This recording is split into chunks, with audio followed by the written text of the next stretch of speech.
There are a whole lot of myths in the world of finance and money. I'm going to read you some today. I can't wait. And I want to get your opinion on them. All right, so whatever, I don't know what you're going to read me. So whatever you're going to read me, I'm going to speak strictly from my experience. Being an 8-figure earner, multimillionaire since the age of 30, overcoming poverty, doing my first real estate deals when I had $11 in my bank account, literally have screenshots of it. So that's the space I'm going to be speaking from. I'm just going to speak from strictly my experience and what I've learned over time then. Okay, so financial myth busting. Financial myth. We are the myth busters. Okay. Financial myth busters. With Todd, who's gone from $11 to a multimillionaire. It's Financial Mythbusters. It's a new series. That would actually be interesting. Yeah, I think we're going to call this series Financial Mythbusters. First one I have for you. If you're middle class, you are closer to being rich than the lower classes. Okay, so when most people think of classes, they think high, middle, low. Yes. So theoretically, they believe, or most people would believe, that middle class, you're obviously closer to upper class. You're closer to being rich. But in reality, it's switched. It's actually opposite. Why is that? It's actually, if you are in the lower class right now, it is easier for you to become rich than somebody in the middle class. And the reason for that is that the middle class, one, they're completely delusional. And two, they're completely delusional. They think that doing the same thing over and over and over will eventually yield them a different result, which is completely ridiculous. So the middle class is delusional. And then also on top of that, they're riddled by debt. Somebody who's poor right now, somebody who is struggling in the lower class, they have to make 1 or 2 good decisions to become rich because they don't have to pay off 50 other creditors. All they have to do is get out of their current situation. So if you're in the lower class right now, I actually believe it's easier for you to get rich than it is for the middle class because the middle class is held down by the rest of the system. There's also the level of comfort that comes with being in the middle class. Mm-hmm. You don't have the catalyst. When you're poor, you have the catalyst, the pain of being poor and not being able to afford what you need, the necessities. So you have less to lose. You have nothing to lose. Yeah, you have nothing to lose. Where in the middle class, you have something to lose, and that comfort's going to keep you there. Yeah, so when you're in the lower class, if you're poor, first of all, let's define poor. Okay? Poor doesn't just mean you don't have money. Poor is a mindset. Okay. That's actually what you're overcoming. You're overcoming that you are a victim. If you believe yourself to be a victim, you have to take ownership that something is your fault. I don't care how bad the system works against you at a certain time. You have to take ownership that you're in the position that you are and that you're making the decisions that you are. Because if you weren't a victim, if you were able to take ownership of it, you're able to change it. That's what's most important. You're not in control if you're the victim. Exactly. If you're always the victim and you never take control, you can't make any changes. Yes, which will sound easy coming from me now. Yes. This is where people will go, well, it's easy for the millionaire white boy to say that. People will be angry to hear that, but it's just the truth. Which, by the way, I'm not arguing either fact. I am rich and I am white. Yeah. I'm not arguing either of those things. But I wasn't always rich. I've always been white. But I would hope so. But I haven't always been rich. Okay. I was part of the lower class at one point. I was part of the lower middle class. I was part of the middle class at one point. And I know for a fact that depending on where you come from, you have different catalysts. The middle class is the most delusional because they don't have a catalyst. And what a catalyst is the motivation or the reason that something moves. So if you have just enough comfort, you want to do what you did yesterday. That way you can continue to survive. If you are in poverty, if you are in the lower class right now, you're actually closer to being rich because you have to overcome less financially. Okay. And mentally. But not necessarily less mentally, because if you're in lower class, there's a very good chance that you're poor mentally. That's actually the bigger issue. You're right. The bigger issue is that you're poor mentally, not in dollars. Yeah. Right? And the thing is, if you believe that the system is rigged against you, okay, and that you're a victim, that you'll always be a victim, there wouldn't be a single success story of someone coming from poverty to riches. So they did something different. What is it? So it could be a skill set. It could be a mindset. It could be they took a different action. It took a different path. They weren't willing to quit, right? So especially the people, there is people everywhere on this planet that started off worse than you and are further ahead. Why? It can't be because of just the system. Yeah. It has to be something associated. They changed something. Yeah. It has to be associated with something, with the way that they're thinking, the way that they're acting, the way they're making decisions. That's actually what gets you the results that you need and the results that you're seeking. It's not the system. I also love speaking to people. I love this. I love speaking to people and asking them the question if they're complaining about something or if they're talking about a certain scenario in which they are portraying themselves as the victim. I love asking, what's your solution to this? Yeah, you ask me that all the time. What is your solution? You used to. What is your? I used to, but now you come with answers. Yeah. You don't just complain. You come with answers. So if someone is complaining about their current situation, and I ask them what their solution to their situation is, one of my favorite things is that very commonly their solution is their problem. It's very interesting to me. So give an example. So yeah, let me give you an example. So one of the examples that I have is, this is actually perfect for the time. So at the time of recording this, what was just announced is that Biden's plan for student loan forgiveness was stricken down. Shocking. My explanation to people is it's actually impossible for the government to allow student loan debt to be relieved. The reason for that is that student loan debt is the largest asset on the government's balance sheet. A business cannot give up its largest asset and survive. So it cannot allow student loan forgiveness to happen. It is their biggest asset. Now, I had asked some questions to publicly, and they stated, well, the problem is that government needs to pay for further education. It needs to pay for their citizens' education. That was after I asked him, like, the solution to the problem, that was his answer. But what he didn't recognize is that his solution was the problem. The government is paying for it. The student loan debt they want a return on their money. Yeah. Yeah. So his solution was the problem. The issue here is the thinking and the decision making and the ownership. You see, when you make the decision, albeit uninformed and uneducated and misguided, when you take the responsibility of taking a loan from the government in this sense, or a government-backed loan in this sense, for education, and you don't take the time to recognize if the job that you're going to be qualified for after college will be able to pay that. Will be able to pay for that debt or not. See, that's a misguided or uninformed decision, but a decision nonetheless. So if you were banking on student loan forgiveness, you have now lost your opportunity to get ahead, be proactive instead of reactive, make better decisions, and be able to make more, build a skill set and make more. Now you've taken this time going, I'm really hoping it's going to get not deferred, but forgiven. And now that it's not forgiven, you just lost 2 years. You don't recognize that that's the government's biggest balance sheet asset, biggest asset on their balance sheet. And you don't recognize that it is an asset for them, not only financially, but politically. An asset is anything that you have that can give you a positive return. If a political party is using that as an asset of theirs, it's to gain influence and votes. So if you're able to see through that smoke and mirrors game, you can go, it's their biggest asset on their financial balance sheet, and it's their biggest asset to get votes. I, the consumer, that's not an asset for me. Even if they would have somehow forgiven 20 grand each, which was never going to happen, that still wouldn't be my asset. The asset, that's still a liability for me. The asset is that they get influence. So you have to be able to see through that. So that's the difference in thinking. Okay, so that's why if you're middle class right now, you are no closer to being rich. Or if you're lower class, you're no further away from being rich than the middle class. You're actually closer, in my opinion, because you have less financially to take care of, or less financially to overcome.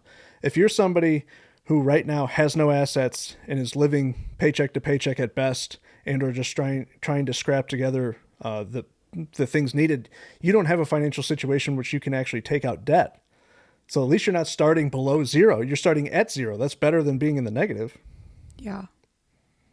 That's really good. So I honestly believe that if you are lower class right now, you're closer to being rich and financially free than someone who's middle class. The most difficult person to become financially free is a high W-2 earner. Absolutely. A high W-2 earner. Because they have benefits. They're comfortable. They're comfortable. Even if they're not happy, they make enough that they raise their standards of living so high, typically, that they have to overcome a lot of debt. So I'm talking about your therapists. I'm talking about your doctors. I'm talking about your executive level, like all of these people, your lawyers. Who make good money. Oh, yeah. Yeah. Yeah, they make great. We hear so many stories that people will come to you who make great money, but they're so unhappy. Mm-hmm. Yeah. Well, it goes back to they don't understand that there's no real life cell in a spreadsheet. Right. So because of that, they're like, I'm going to go do this because it earns more. But then they don't recognize what they actually want in life. So they get more dollars, but the dollars don't equate to anything for them. Right. So because what they're actually wanting is more time, but it actually takes more time from them because of the way that they're working. So myth 1, busted. So myth 1 is absolutely busted. If you're in the middle class, you are no closer to being rich than the lower class. You have to start thinking, acting, and making different decisions to get different results.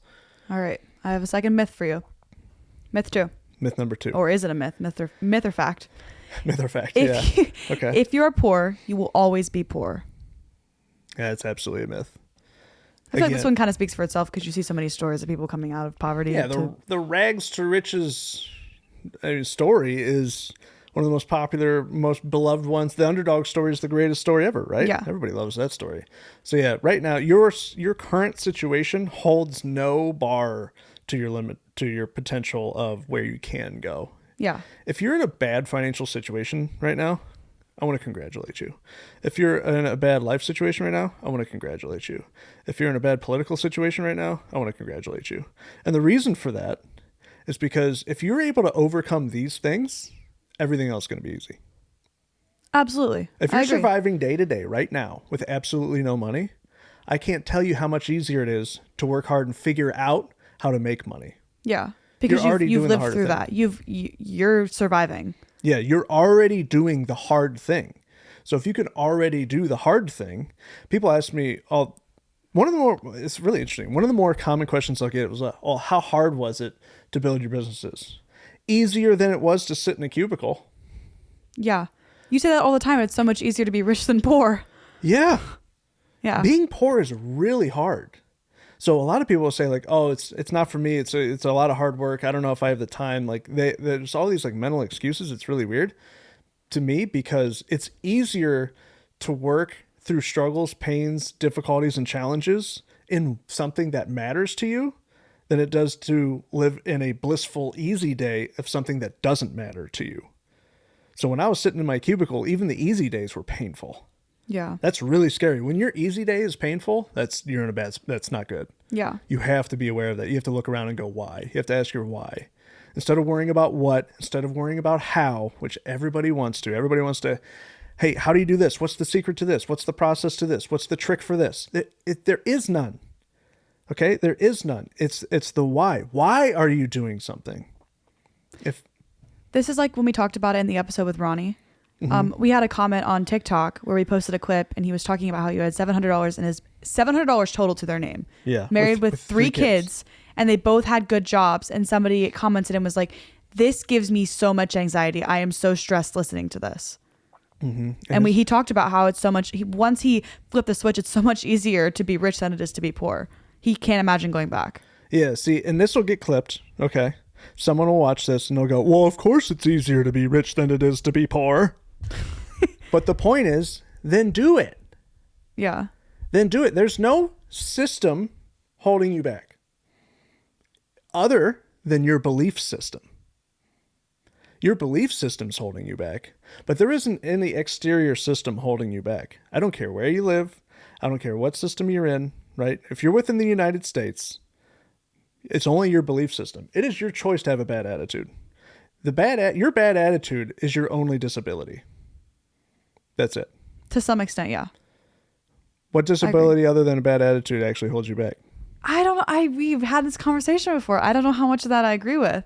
Well, go on. But because what about people who grew up in poor areas and they don't have the same access to like opportunities that you did or you do?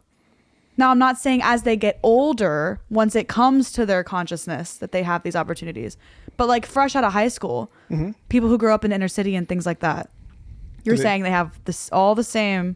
Do they watch YouTube? Yes, but that's what I'm saying. Once it comes to their understanding, but your understanding, it could come like Wyatt. Wyatt has an understanding at the age of 7 that some people will not get until the age of 35. Or ever. Or ever, yes.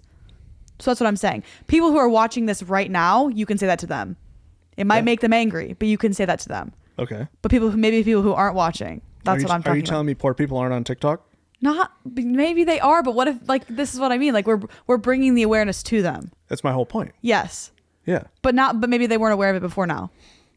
That's my whole purpose in life. I'm just arguing with a wall. Forget it. I guess I agree with you. Yeah. No. Don't just agree with me to agree with me. I'm going to argue myself in circles right now. I am saying.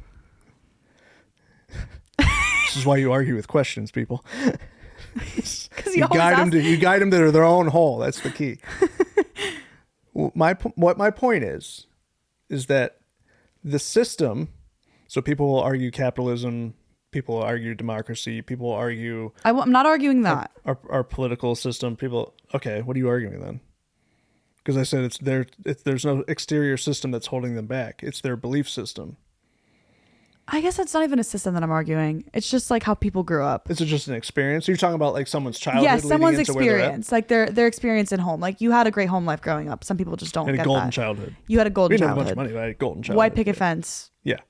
2 kids. My biggest advantage in life that I had 2 parents who loved me unconditionally. No matter how much money you had 2 parents who loved you. Yes. Even like no matter what their jobs or anything like that, which a lot of people don't get that. That's what I'm talking about. People like that. Yeah. When they're in that situation and they're inner city and they don't have a great home life and they don't get to experience those things, they can't go to college. They can't. So like maybe they're watching this on YouTube now and this is their first time experiencing it. That's why I wanted to congratulate them because if you've gotten through that, it's going to be so much easier to get through the things that I'm talking about. I agree with you then. I do agree with you. Yeah, like all of that. I won't say what the story was. I had someone come up to me one time. We were at a live event. He pulled me aside during lunch, and he told me, he was like, hey, man, I just want you to know, I just felt like I needed to tell you that I had this trauma happen to me when I was younger. And it was brutal. I mean, like, think of, like, the worst possible thing that can happen to you as a kid, and that happened to him. And I just looked him in the face. I was, dude, I want to congratulate you. And he just looked at me, like, in complete shock.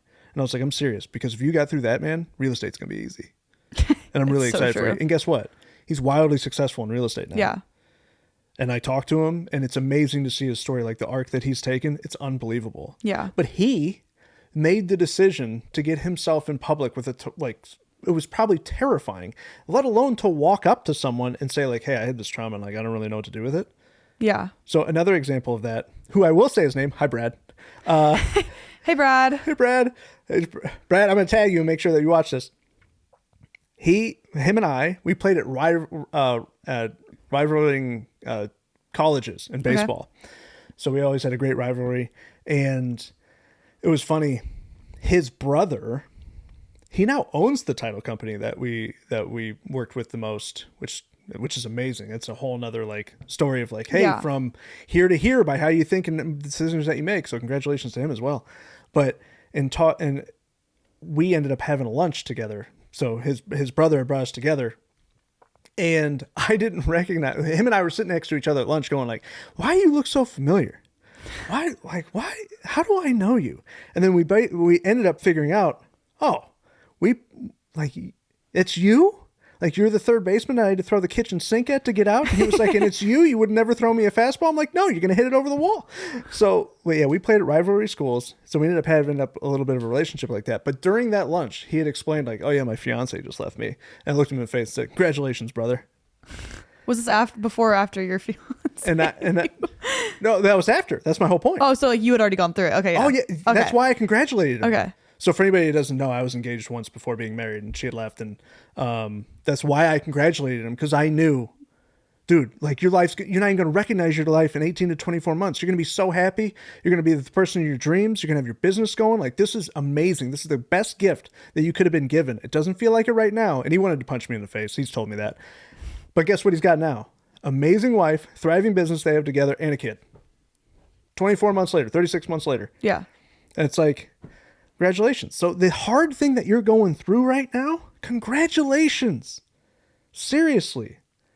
I think my problem with this argument, why I'm arguing with you, is I just feel so empathetic for the people who like aren't watching this video, aren't getting this content, because I just want them to see it and be able to change the way they're thinking. Yeah. People who have never been exposed or showed a growth mindset. That's who I'm arguing for. But you want to expose them to a growth mindset. Yeah, that's what I'm arguing for. It's a huge piece of the mission. Because not everybody will be exposed to this type of content. No, that's the thing. There's a reason cat videos have 30 million views. When you're trying to escape life, that's a whole nother problem to solve. But another important piece to recognize too is rich people, it wasn't given to them. A huge majority is first generational wealth. Yeah. It wasn't given to them. Now, there are the exception where it is genuinely given to them, but it's not. Yeah, but there's different things given to them typically too, which is the mindset and like, hey, you have to push this forward. You have to grow this. That's a whole different catalyst. He is not a trust fund baby. He does get that comment. I love that comment. On TikTok quite a few times now. Says the trust fund baby. It was just given to him. I was like, I want to have my dad on sometime. Be like, hey, what'd you give me? He can be like, nothing. Absolutely nothing. Yeah, it's other than that, unconditional love, both people in the household, huge deal. Yeah, just recognize that if you're poor, you won't always be poor. Like, I would love to just have a whole episode sharing on the things that I've been through. We're going to do that because I almost said we should film that today. Really? We'll do that. Yeah, that was I was going to literally do an episode where we just tell your entire story from start to finish. I feel like that's super relevant, especially for the channel. Oh, yeah. The things that, I've been through a lot. Yeah. A lot. All the experiences you've had. Yeah. Mm-hmm. Okay. So myth 2. Busted. I would say myth 2 is busted, and that was that if you're poor now, you're always going to be poor. That's definitely a myth without single hesitation, without question. Okay, myth 3. It takes money to make money. We've talked about this one before. Yeah, it does not take money to make money. We probably don't have to hit this one as long. No, because we've done it before. Yeah, so why doesn't it take money to make money? Well, first of all, anybody who tells you that it takes money to make money, it's just their excuse that they're using to solidify or satisfy themselves into not trying harder. They just want to remain comfortable. That's why that statement is said, such as money doesn't grow on trees. How long have you heard that one? Time is money. Every time I spend money, money doesn't grow on trees. Yeah, exactly. My parents' favorite thing to say growing up. Really? Money doesn't grow on trees, Aisley. Yeah, plant a different tree. Yeah, plant a different one. Yeah, it's called an asset. It does grow on trees, turns out. Money from thin air. Yeah, so you do not need money to make money. I think the biggest argument to that is people who think the only way to make money is by going to college and getting a 9-to-5 job and like a W-2 job. So then they're like, you have to pay for a college degree to make money. I think that's the biggest argument to that. So they're just talking about capitalization. Yeah. To combat that, probably the worst way to make money is to go to college, get a degree, and then go get a job. It's probably the worst way to make money. I mean, I agree with you. I'm not going to argue with you on this one.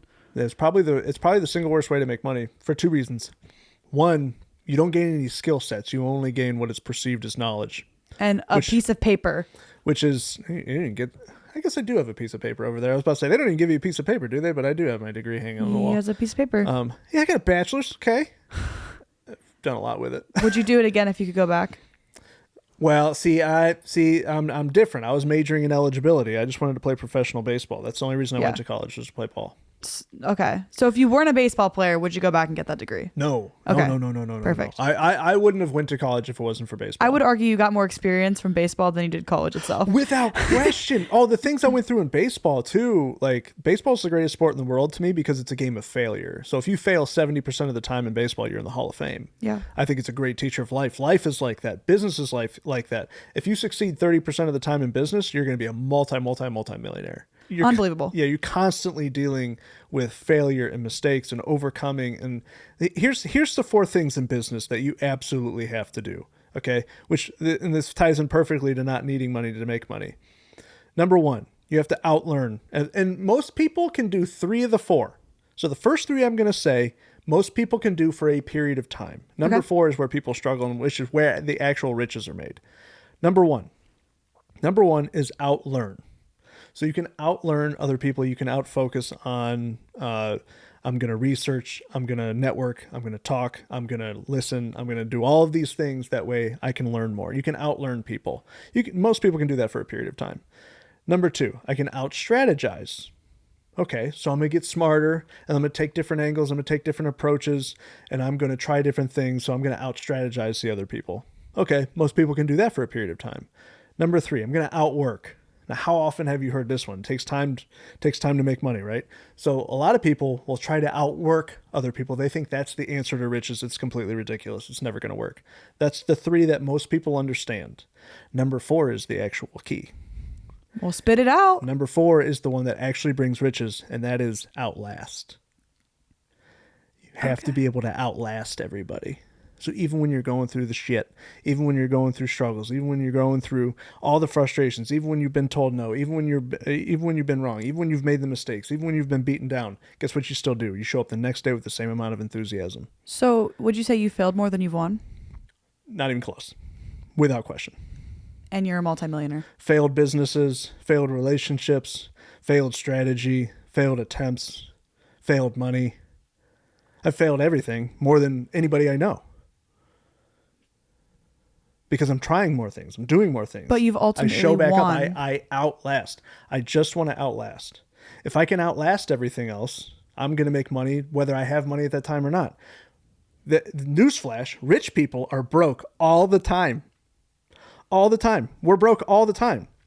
All the money goes into investment. We forecast a payment over here. We forecast a scenario over here. We place money here for protection. We place money here for investment. We place money here for a return. We want to try this. Rich people are broke all the time, but they know it's a temporary scenario. Yeah, because they're strategizing. And number 3, strategizing. Number 4 is outlast. Yeah. Like that's the key, because even when the money goes away, even if it doesn't work, they re-earn You're not just money. going to give up. Yeah. They're not re-earning money with extra money, right? Yeah.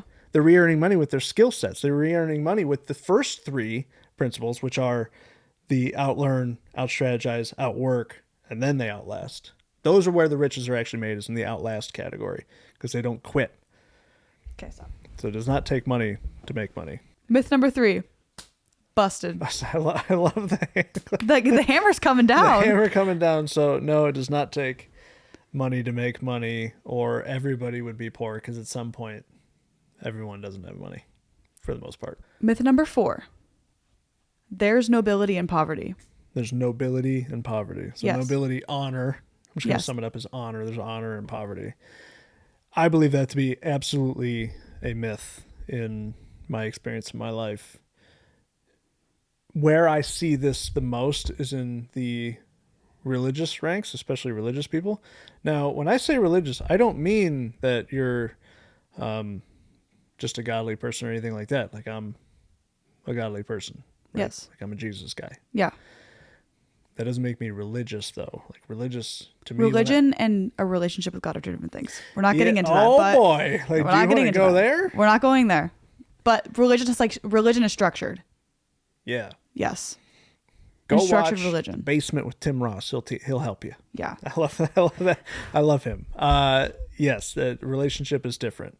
And the reason I say there's no nobility in poverty is because people believe that making money is bad, or making money is evil, and money is the root of all evil, when in reality it's the love of money that is the root of evil. Having money doesn't make you bad. No, it makes you more of who you already are. Yes. So the love of money, like you said, greed. Yeah, if you have greed, you're going to have greed whether you have money or not. Yeah. You're still going to have greed. It's You're the just gonna relationship take it with money. Yeah, you're going to take it in different ways. Right. Yeah, you're going to take time from people, or you're going to take relationship from people, or you're going to take love from people. Because you can be poor and be a bad person too. You can be poor and be greedy. Yeah, most of the time, in my experiences, the greediest people that I know are the people who are financially struggling. And the reason for that is they put value in the money and not in themselves and the other people. So they aren't able to get ahead of their greed because they think the money is going to solve it. It's not how it's solved. You have to solve your heart issues with money, your relationship with money. That's why I don't believe there's any honor in being poor. It doesn't make you any better than someone else who has money. It doesn't bring you different opportunities or better opportunities. It doesn't bring you a feeling of I am better because I'm not worried about money, or I don't need this. That guy needs that. There's no nobility in poverty. And it's funny. I feel that when I'm better than you because I don't need money. Yeah. Good. Yeah. Okay. I think you're right. Organized religion does have a lot of that. Yeah. Yeah, absolutely. That's why a lot of people are pushed away from the church, I think, is because they don't want that feeling. They don't like that feeling. They feel like they're being judged, right? Which is the exact opposite. There's a lot of judgment, yeah. Yeah, which is the exact opposite of what it's supposed to be, right? So, yeah, there's in my experience, in my personal opinion, there's no nobility in poverty. It's very interesting to me.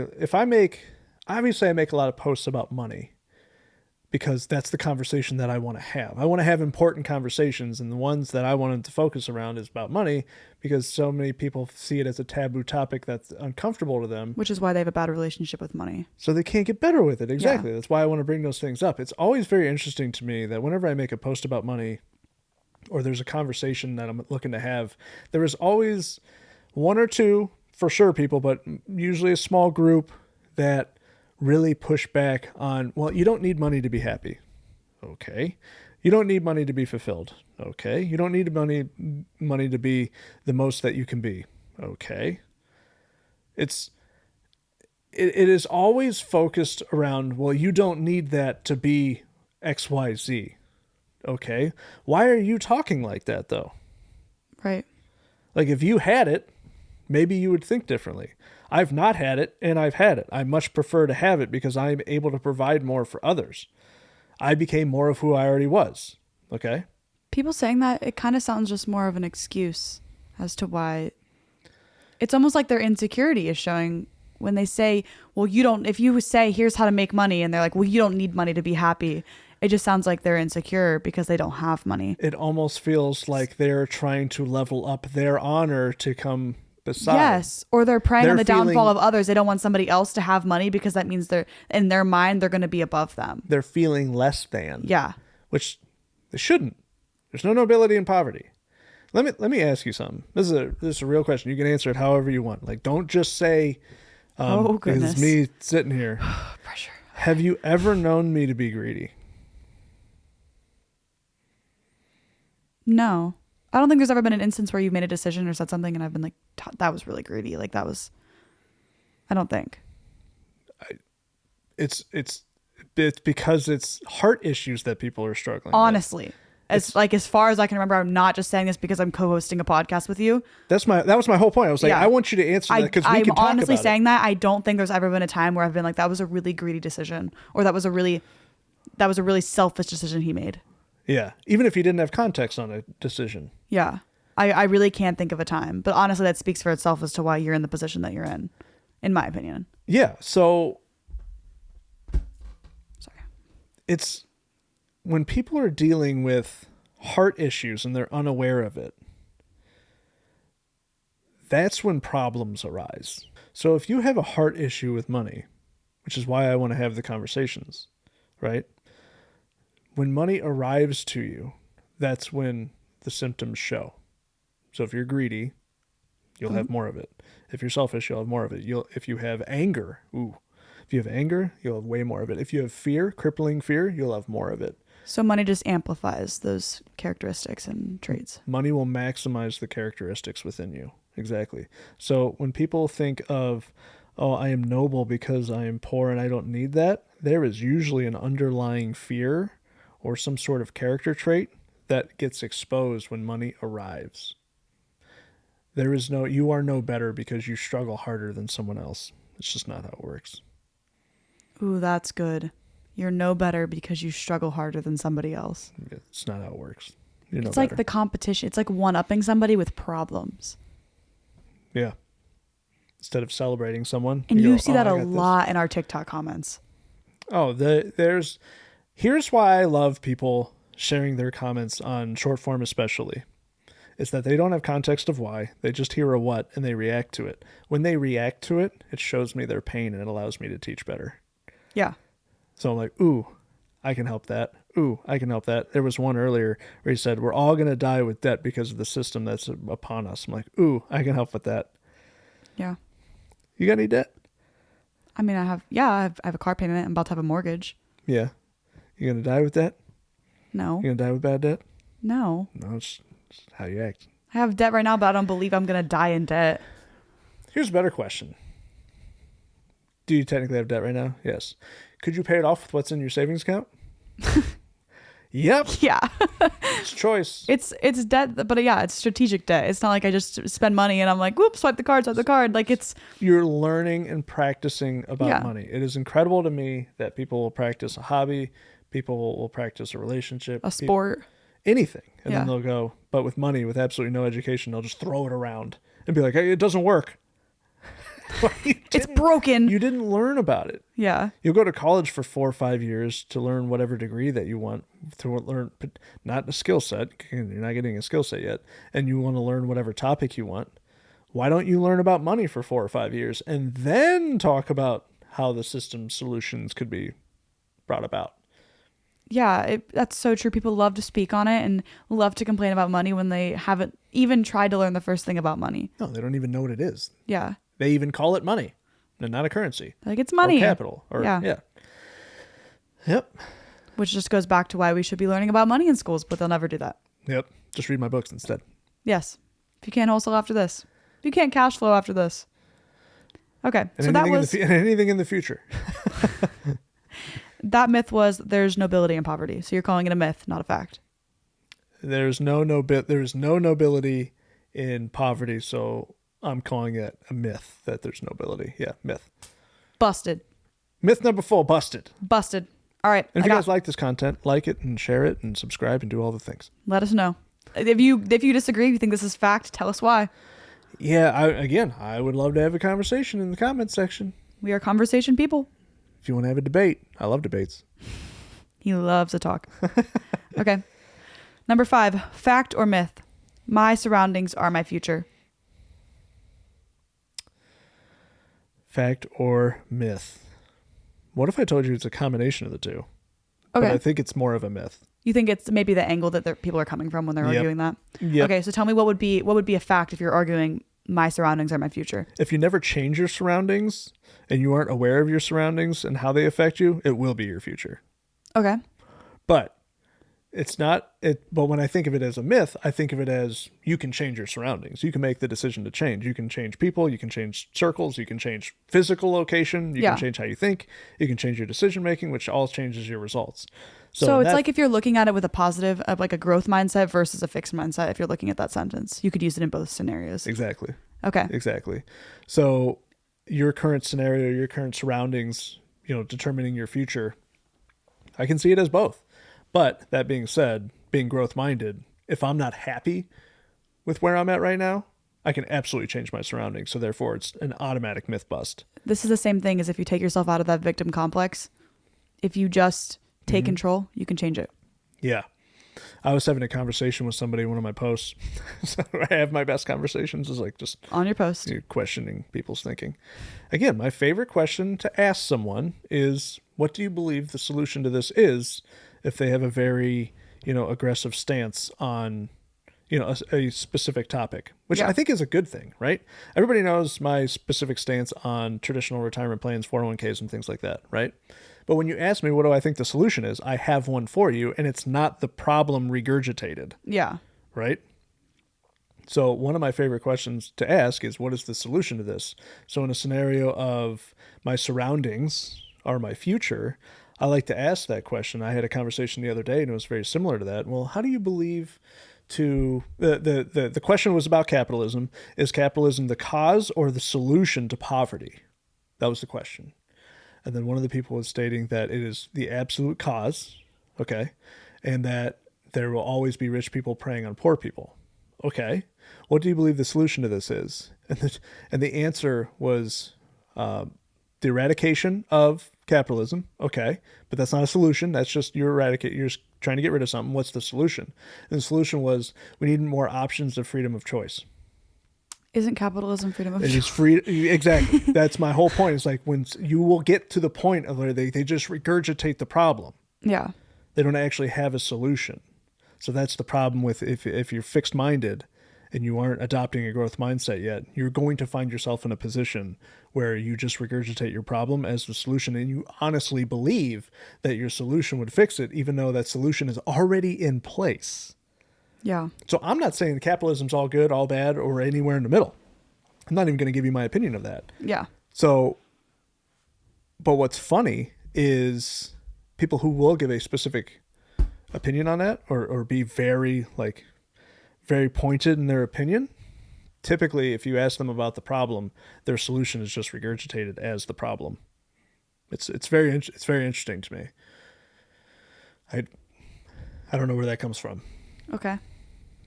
So back to my surroundings are my future. Mm-hmm. How would you use that negatively then? How would I use it negatively? Yeah. What do you Give mean an example of like how to not use that. Like if you're saying it's a myth, it's my surroundings are my future. You're saying people, when they say that in the terms of I can't grow because I'm in the position that I'm in, that's the myth? Yes. That's okay. Yeah, that's the myth, that my physical surroundings, my physical area is keeping me held within a limitation. My potential is extremely low because of the area that I'm in. Okay, and I think this is very much easier. Obviously, this is easier said than done. We're not saying it's going to be an easy thing to do if you're using it like that. It's not easy to get out of the situation, the circumstances that you're in, the environment that you're in. It's not easy to change it. Here's an example. Okay. Here's a question for you. Okay. Statement then question. You had crippling anxiety when you were younger. Yeah. How easy was it to escape it? It was not easy to escape it, but it's easier to live without it than it is to live with it. And what you mean by that, it was easier to work through it. Yeah. Than to be stuck in the same position dealing with it day to day. Yeah. Yes. Yeah. So to make the progress in it, it wasn't easy, but it was easier than staying the same. It's the same thing as you saying it's easier to be rich than poor. Yeah. It's easier for me to live day to day without anxiety and just manage it than it is for me to just shell up and be miserable with it. Yeah. Yeah. I agree. So maybe you're going to have temporary pain to get out of your circumstances, especially if it's your friends that are holding your back, your family, the people around you, like that environment. You're going to have immediate pain, but you're going to have long-term reward. Yeah, exactly. You're going to short-term pain, long-term comfort, short-term pain, long-term comfort. That's what you want. So if you try to stay comfortable right now, which is your current surroundings, no matter if you're happy with it or not, there's a level of comfort there because you know it. If you stay there, you're going to have long-term pain. Right. And if you decide to change your surroundings, adopt a different mindset, try something different, which, by the way, if you're in a really bad situation or if you're in a situation that you're not happy with and you're broke, you're already broke. You got nothing to lose. Just try something different. Make a change. Try something new. It could be anything. You can start small. It doesn't have to be, drastic. You don't have to move across the country or anything. Yeah. You know what I mean? Just change something. If it's broken, fix it. That's why we were talking about earlier with middle class. It's not broken for them, so they're not going to fix it. Exactly. There's not enough pain. There's not a pain catalyst enough to move yet. Yeah. Okay, so you're saying myth 5. Busted?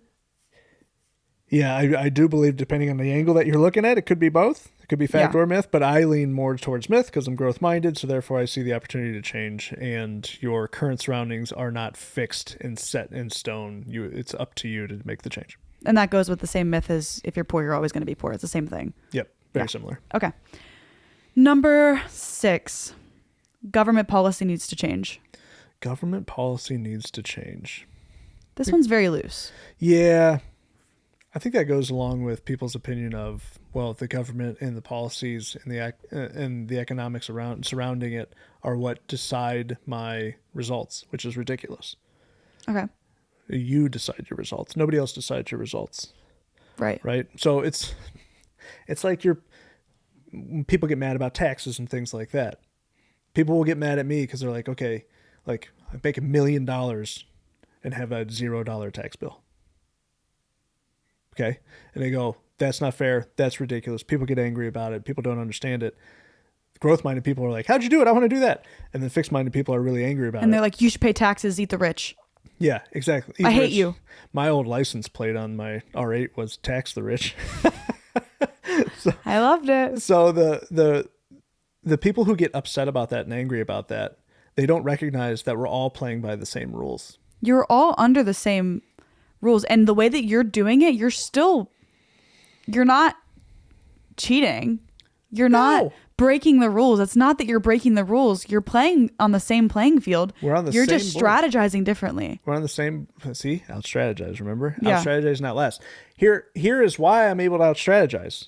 I got giant tax bills that I will have paid more in taxes than anybody with a traditional W-2 job in their career of working. Yeah. That's how I had a pain catalyst to change. Yeah. To learn about the tax system, to learn about what benefits I can have, to learn about what route to take to best protect capital for the long term, right? Right. So you can actually partner with the government in a sense because they want you to buy housing. They want you to provide clean housing. They want because you're solving a problem for them. Exactly. There's people that need housing. Exactly. They can't afford to just buy a house like you can. Exactly. So they want you to be able to provide an opportunity for somebody. Therefore, you get a benefit for it. right? You are not landlord scum. No. No, not at all. Anybody would live in any one of our properties because they're beautiful. Yeah. Right? I would live in any one of our and they're properties.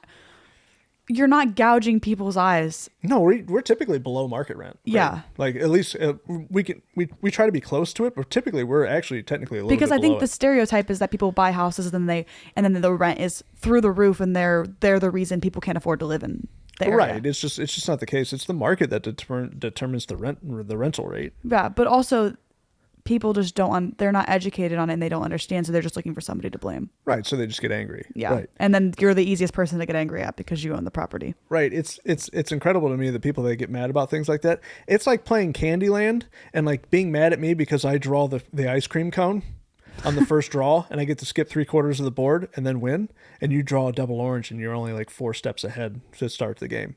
Like, we're playing the same game. Yeah. We both played within the same rules. Right? Or if you're playing Monopoly, like if you want to play Monopoly, I feel like Monopoly is an easier example because you have all the same opportunities in that game. There's no ice cream cone that you can draw. Okay. Yeah, there's less chance. It's just purely decision making. Yeah, that's fair. So like if you want to play Monopoly, let's play Monopoly.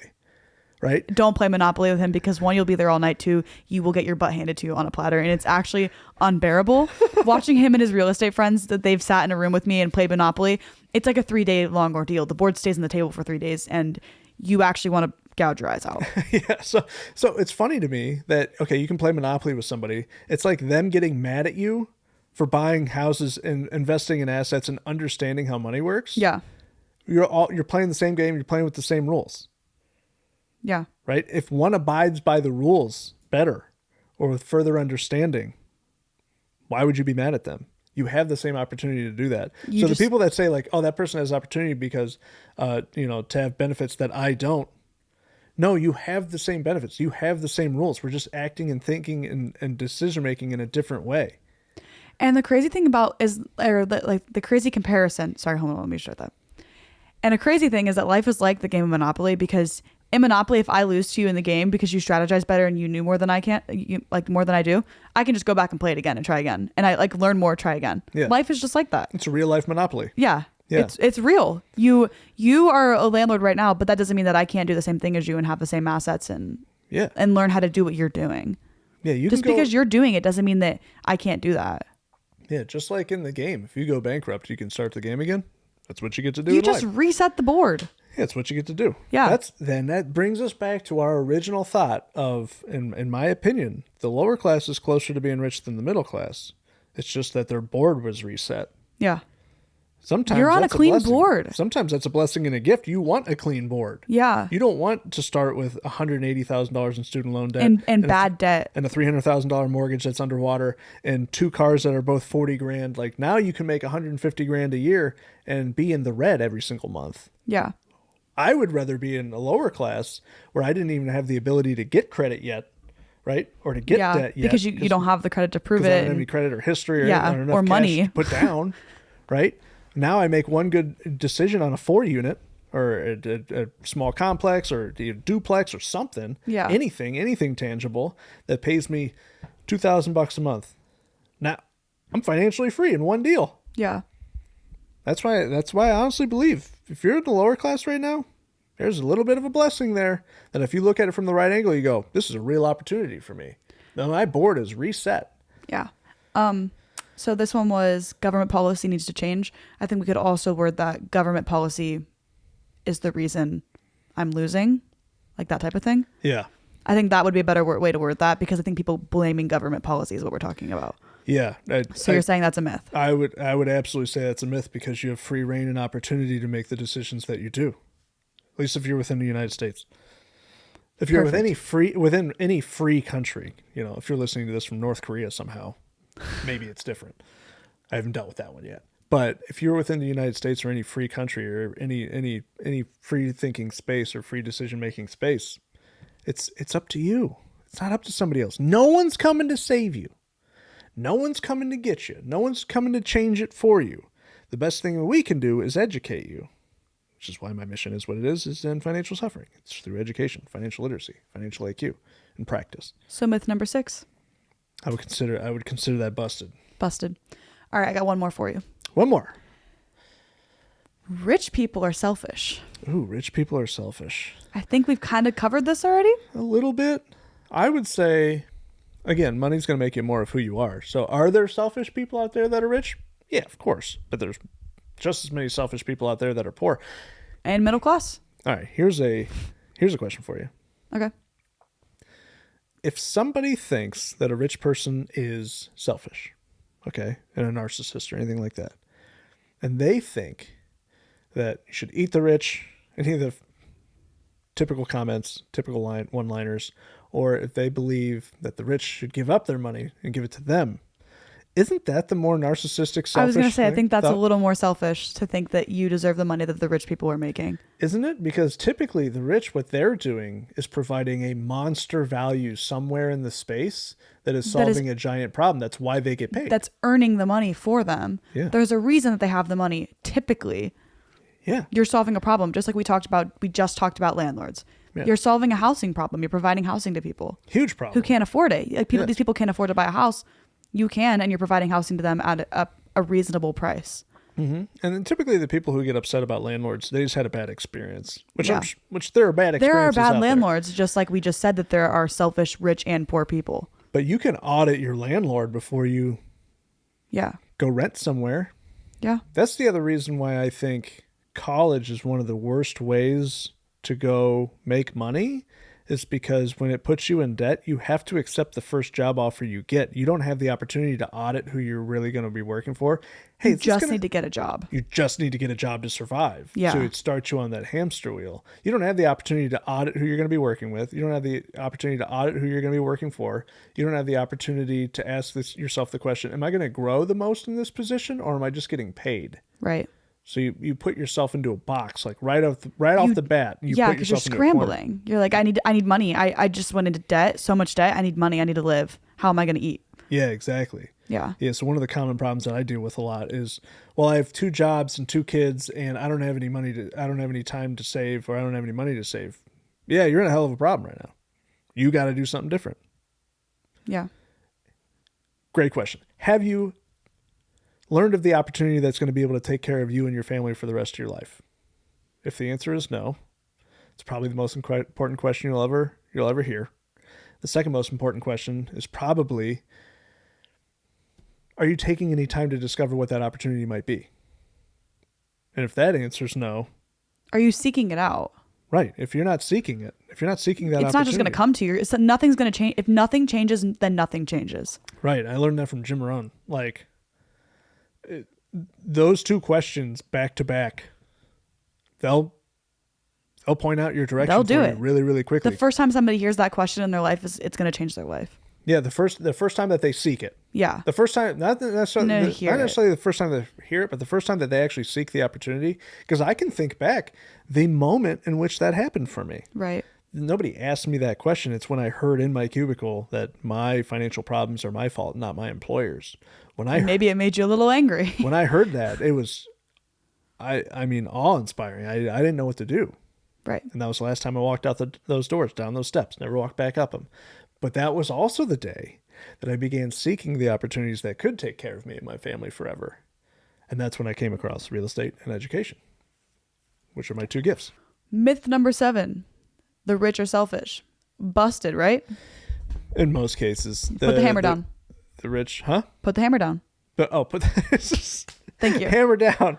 In most cases, in my experience, again, I'm speaking from my experience, the rich are far more giving, far more understanding, and easier to deal with. Every deal that I've done over $1 million has been the smoothest deals I've done in my business. And every $5,000 deal, $10,000, $15,000 deal has always been a slog to get through.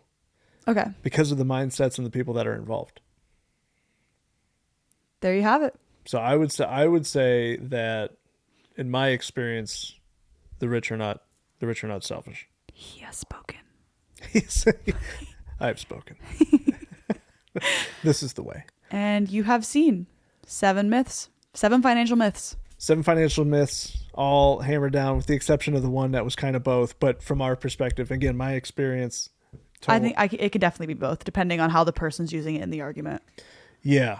Depending on the circumstances around it, what you're saying, that one could definitely be both. Yeah, well, our whole focus is to grow, right? Yeah. Our whole focus is to get better. Our whole focus is to move forward in a way that others can't. That's why we're sharing these things. That way you can get better at it. Yeah. So I would say all seven in this case, very one-sided. All 7 in this case were all myths. Next time I'll bring you some that are a little more questionable. We can argue a little more. And then and these are all things that people believe. It's what keeps them stuck. What I did like about them is that they're all heart issues. Yeah. They're all heart issues with money. They're all heart issues. They're all mindset issues too. Yeah. It's all the opposite of a growth mindset. Yeah. It's incredible that once you realize all of your results are based off how you think, first of all, first stage of that, it's terrifying because then you have to take a bunch of ownership for everything that's happened. Yeah. And so you're like, this is all my fault. Yeah. Something bad that happened to you. You recognize like, oh, what role did I have in that happening? That's a terrifying thought and process and reflection that you have to go through. I love when I come into the house and I'm like, Todd, this happened to me today. And I play the victim and you're like, oh, this is what we're doing today. We're playing the blame game. Yeah. He's like, are you going to take responsibility for anything? And I'm like, it was all my fault. Here's what I'm going to do next time. All the way to the point of recently someone ran into the side of your car in one of the one of the circles. One of the 9 circles in our town. Yeah. Like the traffic circles. Yeah, so you got hit in a traffic circle. And clearly it's her fault, right? It was 100% her fault. Like she got cited for it, but yeah, but it's your fault that you left when you did. Yeah. It's your fault that you were in the lane. I was in a rush too. I was in a rush. Like when we left, I had dinner plans and I was like, Todd, I have to go. Like I'm going to be late already. And I was rushing out. Then I called him after like the police had I was driving away from the accident. I was like, you're never going to believe what just happened. And it's 100% because I was in a rush. That's what I said when I called you. Yeah. I was like, so much for getting to dinner. That is a level of ownership. And I was laughing about it. Yeah. See, that's a level of ownership that's really important. Yeah. So yeah, is it that girl's fault or that person's fault? Yeah. But it's your fault that you were there for her to be able to hit you. It was also so much easier to get over because I took ownership for it and just laughed about it. Yeah. My brand new 2023 car was just in an accident. Yeah. Am I happy about having to fix that? No, but I was laughing on the phone. You're like, are you okay for real? And I was like, no, I'm fine. Like it's fine. Minor problem. Can still drive the car. Everything's going to be great. Yep. Yeah. Yep. That when you take ownership of your life, of your decisions and of your current results, you have the ability to change anything that you want. If you stay stuck, if you make the decision, even if you decide to not change, it is a decision to stay the same, stay in the pain that you are right now. Still your fault. It's all your fault. By Dustin Lloyd. Great book. Go pick it up. Go read that book. Yep. All right. Tell the people what to do.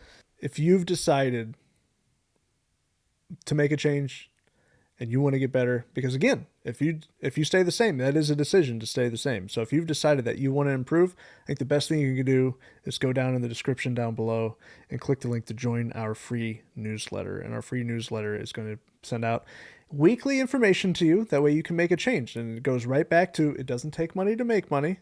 It doesn't take any money to join the free newsletter. That way you can start to get better, start to learn how you can make better decisions and get better results. And free trainings. And the free newsletter comes with free trainings, yep. Which are really valuable. Yep. And it's all about your heart and it's all about your head and how you can put them together to make better decisions and get better results than you've ever had. Beautiful. This was awesome. Beautiful. All the myths. This was Financial Mythbusters. Financial Mythbusters. Hammer down.